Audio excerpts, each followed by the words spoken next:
13 novembre, Luc chapitre 24, Jean chapitre 20, chapitre 21.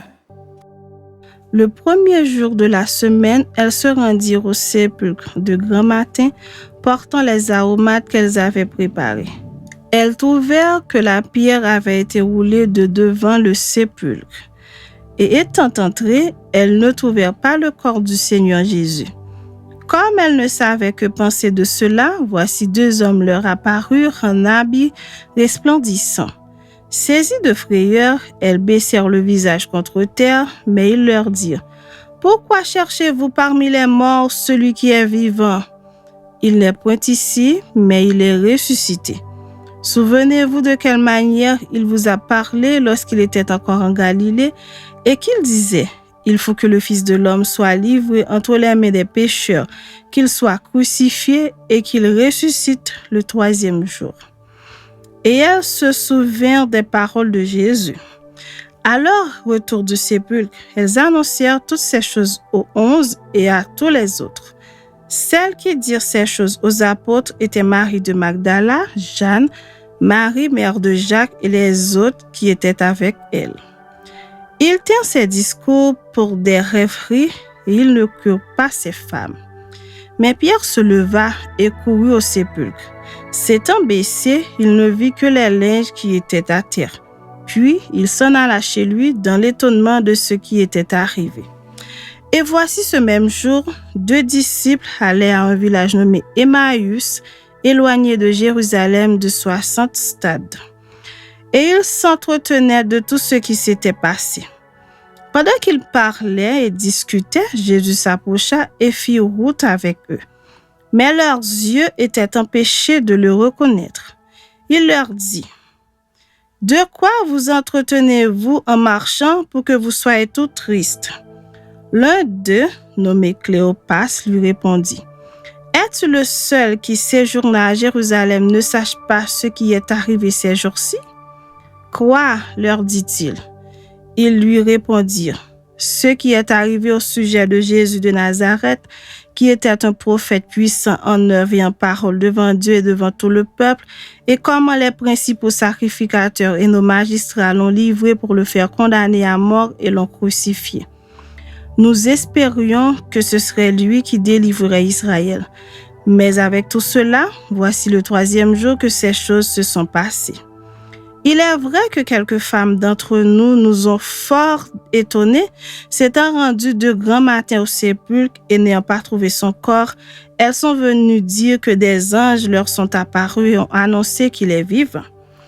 Quelques-uns de ceux qui étaient avec nous sont allés au sépulcre et ils ont trouvé les choses comme les femmes l'avaient dit. Mais lui, ils ne l'ont point vu.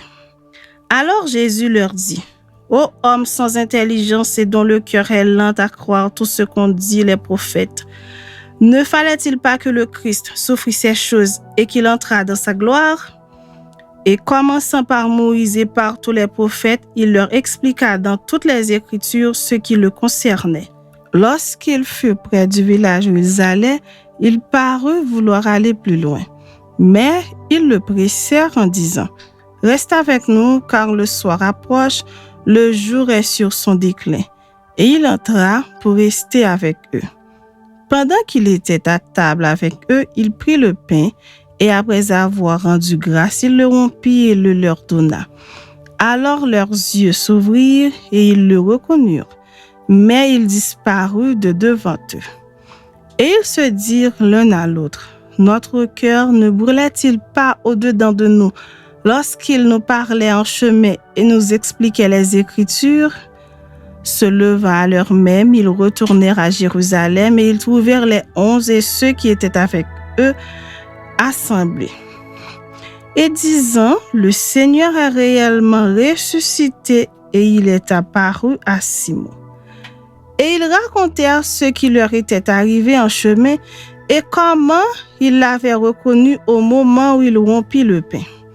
Tandis qu'il parlait de la sorte, lui-même se présenta au milieu d'eux et leur dit : « La paix soit avec vous. » Saisis de frayeur et d'épouvante, ils croyaient voir un esprit. Mais il leur dit : « Pourquoi êtes-vous troublés et pourquoi pareille pensée s'élève-t-elle dans vos cœurs ? Voyez mes mains et mes pieds, c'est bien moi. Touchez-moi et voyez. Un esprit n'a ni chair ni os, comme vous voyez que j'ai. » Et en disant cela, il leur montra ses mains et ses pieds. Comme dans leur joie, ils ne croyaient point encore et qu'ils étaient dans l'étonnement, il leur dit: « Avez-vous ici quelque chose à manger? » Ils lui présentèrent du poisson rôti et un rayon de miel. Il en prit et il mangea devant eux. Puis il leur dit: « C'est là ce que je vous disais lorsque j'étais encore avec vous, qu'il fallait que s'accomplisse tout ce qui est écrit de moi dans la loi de Moïse, dans les prophètes et dans les psaumes. » Alors il leur ouvrit l'esprit afin qu'ils comprissent les Écritures. Et il leur dit: « Ainsi il est écrit que le Christ souffrirait et qu'il ressusciterait des morts le 3e jour et que la repentance et le pardon des péchés seraient prêchés en son nom à toutes les nations, à commencer par Jérusalem. Vous êtes témoins de ces choses. Et voici, j'enverrai sur vous ce que mon Père a promis. Mais vous, restez dans la ville jusqu'à ce que vous soyez revêtus de la puissance d'en haut. » Il les conduisit jusque vers Béthanie et ayant levé les mains, il les bénit. Pendant qu'il les bénissait, il se sépara d'eux et fut enlevé au ciel. Pour eux, après l'avoir adoré, ils retournèrent à Jérusalem avec une grande joie. Et ils étaient continuellement dans le temple, louant et bénissant Dieu.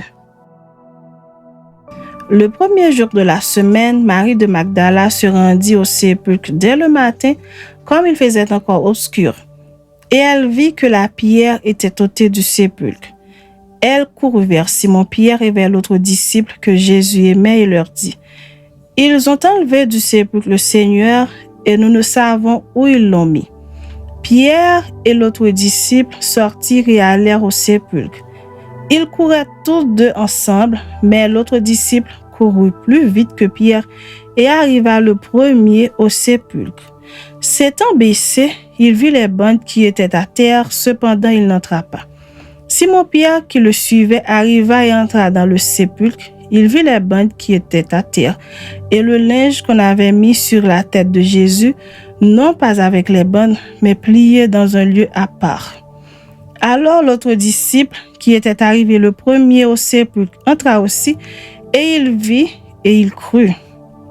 Car il ne comprenait pas encore que selon l'Écriture, Jésus devait ressusciter des morts. Et les disciples s'en retournèrent chez eux.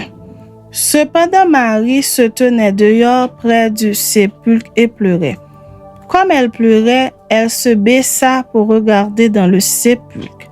Et elle vit 2 anges vêtus de blanc assis à la place où avait été couché le corps de Jésus, l'un à la tête, l'autre aux pieds. Ils lui dirent: « Femme, pourquoi pleures-tu » Elle leur répondit: « Parce qu'ils ont enlevé mon Seigneur et je ne sais où ils l'ont mis. » En disant cela, elle se retourna et elle vit Jésus debout, mais elle ne savait pas que c'était Jésus. Jésus lui dit: « Femme, pourquoi pleures-tu? Qui cherches-tu » Elle, pensant que c'était le jardinier, lui dit: « Seigneur, si c'est toi qui l'as emporté, dis-moi où tu l'as mis et je le prendrai. » Jésus lui dit: « Marie. » Elle se retourna et lui dit en hébreu: « Rabouni », c'est-à-dire maître. Jésus lui dit: « Ne me touche pas, car je ne suis pas encore monté vers mon Père. Mais va trouver mes frères et dis-leur que je monte vers mon Père et votre Père, vers mon Dieu et votre Dieu. » Marie de Magdala alla annoncer aux disciples qu'elle avait vu le Seigneur et qu'il lui avait dit ces choses. Le soir de ce jour, qui était le premier de la semaine, les portes du lieu où se trouvaient les disciples étant fermées à cause de la crainte qu'ils avaient des Juifs, Jésus vint se présenta au milieu d'eux et leur dit: « La paix soit avec vous. » Et quand il eut dit cela, il leur montra ses mains et son côté. Les disciples furent dans la joie en voyant le Seigneur. Jésus leur dit de nouveau: « La paix soit avec vous. Comme le Père m'a envoyé, moi aussi je vous envoie. » Après ces paroles, il souffla sur eux et leur dit: « Recevez le Saint-Esprit. Ceux à qui vous pardonnerez les péchés, ils leur seront pardonnés. Et ceux à qui vous les retiendrez, ils leur seront retenus. Thomas, appelé Didyme, l'un des 12, n'était pas avec eux lorsque Jésus vint. Les autres disciples lui dirent donc: « Nous avons vu le Seigneur. » Mais il leur dit: « Si je ne vois dans ses mains la marque des clous, et si je ne mets mon doigt dans la marque des clous, et si je ne mets ma main dans son côté, je ne croirai point. » 8 jours après, les disciples de Jésus étaient de nouveau dans la maison et Thomas se trouvait avec eux. Jésus vint, les portes étant fermées, se présenta au milieu d'eux et dit: « La paix soit avec vous. » Puis il dit à Thomas: « Avance ici ton doigt et regarde mes mains. Avance aussi ta main et mets-la dans mon côté. Et ne sois pas incrédule, mais crois. » Thomas lui répondit: « Mon Seigneur et mon Dieu. » Jésus lui dit: « Parce que tu m'as vu, tu as cru. Heureux ceux qui n'ont pas vu et qui ont cru. » Jésus a fait encore en présence de ses disciples beaucoup d'autres miracles qui ne sont pas écrits dans ce livre. Mais ces choses ont été écrites afin que vous croyiez que Jésus est le Christ, le Fils de Dieu, et qu'en croyant vous ayez la vie en son nom. Chapitre 21. Après cela, Jésus se montra encore aux disciples sur les bords de la mer de Tibériade. Et voici de quelle manière il se montra. Simon-Pierre, Thomas appelé Didyme, Nathanaël de Cana en Galilée, les fils de Zébédée et 2 autres disciples de Jésus étaient ensemble. Simon-Pierre leur dit: « Je vais pêcher. » Ils lui dirent: « Nous allons aussi avec toi. » Ils sortirent et montèrent dans une barque, et cette nuit-là, ils ne prirent rien. Le matin étant venu, Jésus se trouva sur le rivage, mais les disciples ne savaient pas que c'était Jésus. Jésus leur dit: « Enfants, n'avez-vous rien à manger? » Ils lui répondirent: « Non. » Il leur dit: « Jetez le filet du côté droit de la barque et vous trouverez. » Ils le jetèrent donc, et ils ne pouvaient plus le retirer à cause de la grande quantité de poissons. Alors le disciple que Jésus aimait dit à Pierre: « C'était le Seigneur. » Et Simon-Pierre, dès qu'il eut entendu que c'était le Seigneur, mit son vêtement et sa ceinture, car il était nu, et se jeta dans la mer. Les autres disciples vinrent avec la barque, tirant le filet plein de poissons, car ils n'étaient éloignés de terre que d'environ 200 coudées. Lorsqu'ils furent descendus à terre, ils virent là des charbons allumés, du poisson dessus et du pain. Jésus leur dit: « Apportez des poissons que vous venez de prendre. » Simon-Pierre monta dans la barque et tira à terre le filet plein de 153 grands poissons, et quoi qu'il y en eût tant, le filet ne se rompit point. Jésus leur dit: « Venez, mangez. » Et aucun des disciples n'osait lui demander: « Qui es-tu ?» sachant que c'était le Seigneur. Jésus s'approcha, prit le pain et leur en donna. Il fit de même du poisson. C'était déjà la 3e fois que Jésus se montrait à ses disciples depuis qu'il était ressuscité des morts.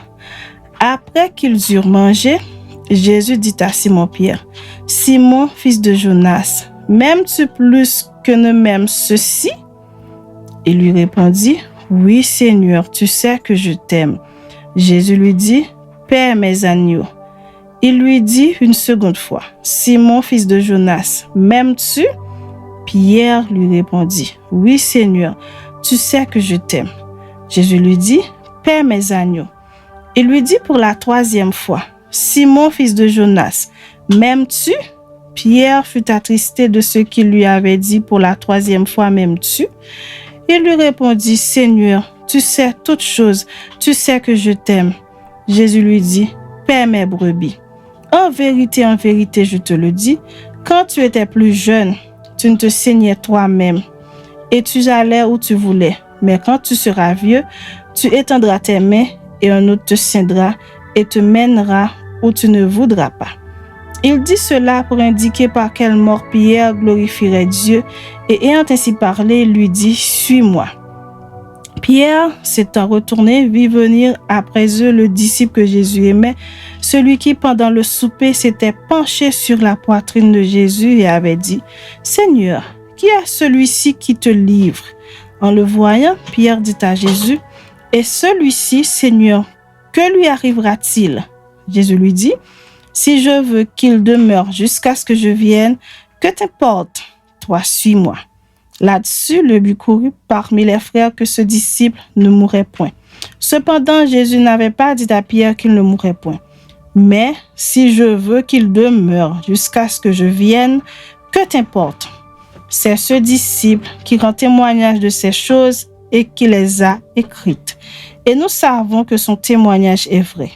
Jésus a fait encore beaucoup d'autres choses. Si on les écrivait en détail, je ne pense pas que le monde même pût contenir les livres qu'on écrirait.